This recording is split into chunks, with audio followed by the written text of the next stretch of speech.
waraanni bilisummaa Oromoo ammayyuu ibidda dibamee taa'u yeroo barbaadetti saaqamee aduu saafaa ta'ee bilbilee diina gubuu danda'u akka ta'e agarsiisne jechuudha. Bobbaa sanaan ibsallee 14 booddee bahee jechuudha. Nama lakkoofsa hanga kanaa ajjeesne kumaatamaan ajjeesne kumaatamaan irraa hiiknee sana qofaa nama ajjeesuu sana qofaa lakkoofsa amma kanaa mootummaa abbaa irree jalaa milishaasaa, poolisiisaa, waraanasaa ajjeesnee osoo hin taane sirna sana ajjeesuu barbaada. Sirna uummanni Oromoo hin ijaarranne, sirna qabsoo bilisummaa Oromoo keessatti warraaqsa Oromoo hatee bakka qabate, sirna sana sirna moofaa, sirna dimokiraasii, bilisummaa, walqixxummaaf nagaatti hin amanne sana bakkaa kaasu galiin keenyi kan ittiin safaramu waan ta'eef hanga ajjeesne sana qofaa miti jechuudha. Kanaaf waraanni bilisummaa Oromoo bobbaa Irbuu Shinniiggaa irratti kan diinarraa hiikkate, humna diinaa barbadeesse, dinagdee isaa hidhannoo isaarraa dhuunfatee qofaa osoo hin taane waraanichi hidhitee waraanni nagaa barbaadu. Yoo nagaa jechuun karaa osoo rasaasa dhukaasiin waan sabni barbaadu deebii itti argachuu jechuudha. Waraanni immoo san argachuu hin dandeenye sun immoo lolee akka argisiisuu danda'us yeroo itti argisiise bobbaan Irbuu Shinniiggaa sana fakkaata ture jechuudha. Yeroo darbesi anaaf waa'ee bobbaa Irbuu Shinniiggaa irratti waa waliin jennee turre waan haaraan hin jiru. Bobbaan kun bobbaamaa duula itti fufiinsa cunqursaa sirna saamichaa hundeen bakkaa kaasnee sirna haaraa walqixxummaa bilisummaa nagaa fi dimokiraasiitti amman bakka buusuu hojjetamu keessaatii isuma itti fufee jiru jechuudha. Kanaaf warri sun egaa haala akkasiitiin asii funaanne achii funaanne asii doomsine asii kolaasneen suni kijibaa akkatti mirkaneessitu iyyuu hin qabdu. Isaan daataa iyyuu sobu waan ta'eef. Biyya dinagdeen hallayyaa bu'aa jirtu, qileetti oofamaa jirtu, parsantii hangasiin guddisaa jirra jedhanii warra daataa sobu waa'ee waraana bilisummaa Oromoo kuma boojinee, kuma ajjeesnee, kuma madeessine yoo jedhanii kanaaf deebiin laattu jechuudha. Jiraachuu kee kan beektu bobbaa akka Irbuu Shinniiggaa guutuu Oromiyaa keessatti diina harkaan qabdee miidiyaa irratti kaasiin argisiisaa turtan akkatti argisiisan. Kanaaf bobbaan Irbuu Shinniiggaa gabaabaamatti duula milkii qabu ture. Guutummaa Oromiyaatti itti fufiinsaan hanga ammanaaf si dubbannutti illee adeemaa ture. Kana booddee immoo bobbaan itti aanu kan biraan jira. Atis quba qabdaa. Sana immoo yeroo gabaabaa keessatti itti argisiisna jechuu diinatti hanganuma waa'een bobbaa Irbuu Shinniiggaa. Dabal'aa kaastaniitu haala mooraa humna waraana bilisummaa Oromooti. Egaa gara mooraan qabsoo bilisummaa Oromoo milkii fi injifannoo kanaan osoo jiru ammoo yerootti yaadonni garaagaraa bakkee kana ala kana dhaga'amantu jira. Yeroo ammaa mooraan ABO boodhaa akka jeequmsarra jirutti yeroo kaasan rakkoolee qabsoo keessatti amma mul'atan qaama hooggansaa raawwatee kan jedhanii fi yaada hooggansi dhiyaatu yookiin namoota yookiin garee tokko irratti dhiibbaa geggeeffamufaatu jira kan jedhanii dubbatanis hin jiru. Rakkoon dhuguma jira yoo jiraate rakkoon jiru maali? Akka dhaabaattis ta'e akka hooggansaatti dhiibbaan namoota yookiin gareerra ga'aa jira. Kananii haala mooraatiin dhaara qabsoo ABO nama geggeessaa jiru wal qabatee waan deemaa jirurraa mukaasa. Baay'ee fayyaa ta'ee mooraan qabsoo bilisummaa Oromoo rakkoo qabaa yoo jettee yoomiyyuu taanaanii qabsoo warraaqsarra jiru warraaqsi takka olii takka gadi bu'aa bahii darbeetu rakkoo hedduu keessa qaxxaamuree achii booddee manii isaa xumuraa bira ga'a. Haala akkasii keessatti kan Oromoos waan adda isa taasisu hin jiru. Warraaqsa keessumaa qabsoo bilisummaaf taasifamu sabni guddaan saboota xiqqoo fi akkasumas immoo gartuu xiqqoo waan waliin fedhu irratti qofaa of ijaare saba kamii keessa iyyuu haa dhufu dhufee teessoo barcuma siyaasaa qabatee saboota cunqursuu qabsoon akkasii warra akkasii irratti gaggeeffamu guutummaa addunyaa keessatti karaan dugda handaanqoo taatee irra tarkaanfatee tola bakka gahee hin qabu jechuudha. Kan Oromoos kanarraa addame. Maaltu deemaa jira amma qabsoo bilisummaa Oromoo mooraa qabsoo bilisummaa Oromoo keessatti wanti ololamu jira yoo jette waan ololamu haguma hojjetaa deemte haguma jabaataa deemte ololli sunis dabalaadhaa jabaataadhaa bifa jijjiirrataadha. Mooraa qabsoo bilisummaa Oromoo keessatti wanti ta'e kan yeroo kamiyyuu caalaa hooggansa tokko jalatti wal deebisu xiqqoo yoo warraasii tuqe ABO'n kaleessa hayyu duree ABO dabalatee hoogganoota hedduu jalattidha masakamaa achi jalattidha taliigamaa deema. Haala akkasii kana keessatti yeroo hooggansi ABO fageenya irra taa'u sana guutummaa Oromiyaa keessatti keessumaa immoo qeerroon bilisummaa Oromoo of ta'ee ofiisaatti hirkatee qabsoo gaafa gaggeessuu jalqabu haalli daddaaqamuu mootummaa abbaa irree harka TPLF ture mudachuurraa kan ka'e dargaggeessi bakka bakka jirutti qawwee kaasaa ture. Dargaggeessi bakka bakka jirutti qawwee kaasaa ture hangi quunnamtii ABO qabu lakkoofsaan xiqqoo. Kan quunnamtii ABO qabus dhimma ture.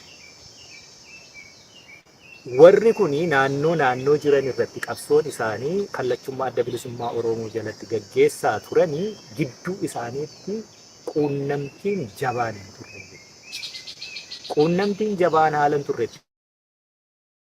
Namuu bakkuma jireenya loluu ammoo quunnamtiin duubasaa jiru akka waliigalaatti hooggana qabaa. Damee dantaa waraanaa ka hoogganu Abdii Raggaasaarraa hagaa hayyu duree ABO Daawud Ibsaa quunnamtii qaqqabanamu waan ta'eef gidduu isaa waan ture yoo akkuma jaalaatti odeessa walirraa fudhachuu waa'ee diinaa walitti himuu jaallummaatiin nagaa wal gaafachuu ta'e malee quunnamtii wal ajajuu ajaja walirraa fudhachuu ture jechuu bakka bakka ture. Humni kun ciccita. Humni ciccitaan kun bakkuma bakka osoo loluu jiruuti waan 2018 mudate sana addi bilisummaa Oromoo hooggansisaa qabsoo karaa nagaatti amanee qabsoon karaa nagaa egaa yeroo sana hangam qophiin tureen inni sun waan biraati. Amma sana keessan seenu yeroo baay'ee dudubbannee bira dabarree jechuudha. Dogoggorri haa uumamu, badiinis haa uumamu, sana seenaatu boru murtii kenna. Jaallan sana waan itti fakkaate dalagan irra deddeebine qubatti qabaa hafuunis hin taatu jechuudha. Waan danda'an hojjetanii ammoo Oromoof ni malaa jedhanii ta'uu danda'a. Afaan Oromoo dubbata warri amma dhufee masaraa mootummaa seene waan ta'eef nama afaan Oromoo dubbatu kana waliin turjumaan osoo hin feesisiin waa fixachuu dandeenya jedhanii qophii malee wanti itti seename suni yeroo itti seenamu waan gaaffii kaasu hedduutu ture. Akka namni hundiyyuu beeku. Oromiyaan ni bilisoomte.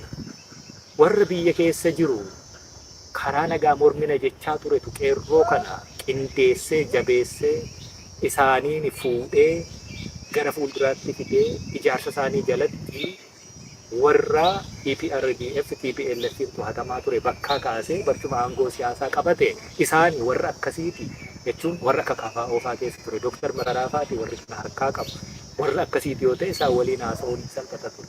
Moo warruma kaleessa Tigiree hin beekne biyya keenya hin beektu aadaa keenya hin beektu karaa keenya hin beektu kan ishiin ulee gootee qabattee deemte kan isheen ibsaa gootee qabattee of fuuldura qabdee deemte warra amma aangoorra jiru kana warra ishee jalatti garbicha ta'ee nu gabrummaa jalaa baasee deebisee saba gabroonfate jechuudha. Kanaaf warra kana waliinidha dhuguma haasa'amee walii galama isaanii malaa bakkisu warri kaleessa afaan Oromoo dubbatee karaa argisiisee iccitii sabaa gola sabaa hunda berbersiisee akkasittiin Oromoo godaansisaa, hiisisaa, ajjeesisaa, saamsisaa ture kun bakkisuun isaanii mala bilisummaa kana isaantu fiduu danda'a. Dhuguma immoo bilisummaa iyyuu beekuusa namni gadaantummaan sammuu isaatti dhagahamu namaaf ergamaa ture gaafa gooftaa ta'e maal gochuu danda'a? Oromoo waan mammaaktutti jira. Kanaaf warra akkasii waliin akkaataa kamiin karaa nagaan hojjechuu danda'ama. Isaan karaa nagaa sirriitu ka'aa ture. Gaaffiin sun deebiin arganne. Oromiyaan hireen ishee akkami? Seera bulmaataa biyya taateetu walaba baateetu moo gaanfuma impaayeruma Itoophiyaa keessatti sabaaf sablammoota Itoophiyaa waliin buluu fi qophii akkamiitu ta'e moo mootummaa ce'umsaa wayiitu ijaarame achi keessatti sabatti gadi bahanii waan barbaadan itti himanii sabni bilisa ta'e sammuun isaa waan murteeffachuu qabu instituushinoonni warra akka poolisii, waraanaa, boordii filannoo otoo dhiibbaa tokkoyyuu hin taasisiin waan itti himamu himame Oromoo waan isa barbaachisu murteeffachuu akka danda'u haalli mijateedha. Kun hundumni hin mijanne jechuudha. Namu hoo jedheetu dhaqee itti gale. Bakka hoo jedhamee itti galame kanatti warra kana hoo jechisiisaa deemu sun abaawoon akkamitti simatame warra qabsoo irra ture miti kan abaawoo simate. Bakka sanayyuu seenuu itti ulfaate. Warri qabsoo irra ture kopheen ni hidhatu, huccuun uffatu laalaniitu diidattan bisaniitu warruma kaleessa nu lolee nu lolchiisee nu ajjeesisiisee nu ajjeesetu abaawoo simate. Uummanni Oromoo hedduun isaa gaafasi kan gaaffiitti ta'e nuti immoo sana dura gaaffii nuti ta'e. Bilisummaan Oromoo yoomi guyyaan ishee, bilisummaan Oromiyaa yoomi guyyaan ishee. Immoo biyyittii keessatti walii galle akkamitti walii galle. Nagaan immoo akkamitti waliin tarkaanfan namootummaa akkamitti godhu waan akkasii tokkoyyuu bifa harreen gadi hin taanetti deemamee galamuun sun rakkoo inni fiderraati waraanni bilisummaa cite. Haala citamee hafetti gaa qabxii dura kaasetti yoon deeme quunnamtiin jabaan gidduu isaa hin jirre namuu bakka ture. Isa bakka ture kana diinillee akkaataatti irraa ololaa ture argiteetta. Shanii achi isheen bulchiin malee shanii jechuun maal jechuudha? Aadaa Oromootu hin beektu. Kanaaf inni kun achi jira, inni sun as jira, inni sun as jira jechaa turte. Kana walitti finne hoogganni isaa inni keessaa bahee gale suni sirrii isaa hojjetu hama isa sana seenaaf dhiisne nuti immoo warri ittiin amanne gaaffiin Oromoo gaaffiin mirga abbaa biyyummaa kan Oromiyaa irratti qabnu deebiin arganne jennee erga hafne walitti dhufuu nu gaafata. Walitti dhufne immoo hanqinatu jira, qaawwatu jira, qaawwa sana duuchachuutu nu barbaachisu. Inni kun wal'aansoo guddaa kana hanga ammaallee hin dubbanne. Namni qobaa adeemaa ture sun yoo silaa sana walitti finnee hin tolfanne biyyi keenya akka Somaaliyaa fa'aa waan Lordis bakka adda addaarraa bahanii kunis ganda isaatti sunis ganda isaatti keellaama hidhatee kuni gosa isaatiin kuni kutaatiin akkasitti wal qoodee wanni suni booddee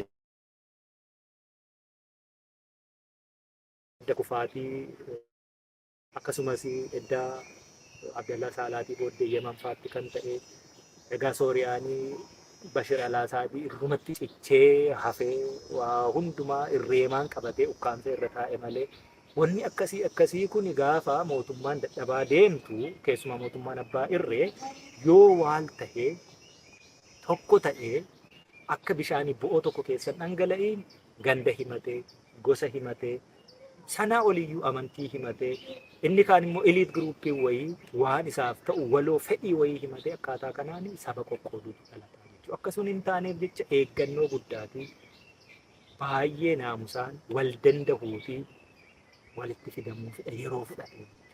Cinaatti immoo diina loluutu jira. Kan jiru Oromiyaa keessa waan ta'eef fagoo teenyee waan kana qindeeffanneetu Oromiyaatti dhufne miti. Oromiyaa keessa teenyee qindeeffanne. Oromiyaa keessatti leenjisna. Oromiyaa keessatti Oromiyaa keessa. Kanaaf diina waliinis wal'aansoo wal qabaa. Keessoo keenyattis wal'aansoo wal qabaa. Keessumaa gara Taanzaaniyaatti jaallanii jiran waliin erga imallee achitti wal arginee booddee Oromiyaan hegereen ishee nu harka jira. Hegeree Oromiyaa nu harka jiru dhaloonni ishee gochuu yookaan bocuu danda'u kuni ammoo yoo waliin ta'e malee waliin taaneetu diina injifachuu waggoota hedduu nutti fudhate faffacaanee immoo sanaa oliyyuu tokko daandii bilisummaa sana dheeressa lammata wareegama daandii dheeraa kanarratti immoo bahu dabala. Kanaaf daandii sana gabaabsinee wareegama sana xiqqeessinee gara rarraga bilisummaatti deemuu fi guduunfaa gara gabrummaa sanatti gochuutti adeemuun suni tokkoomuu, wal ta'uu, wal dhagahuu, walii beekuu, wal beekuu sana nu gaafataa inni edda walii gallee haala akkasii keessatti hooggana waloo tarsiimoo kaawwanne zooniileenii bakka adda addaa jiran faca'anii zoonii 8tti akka isaan socho'an goone. Zooniileen 8 kuni qondaalota fi hoogganoota zoonii sana kan liiduu danda'anidha ture.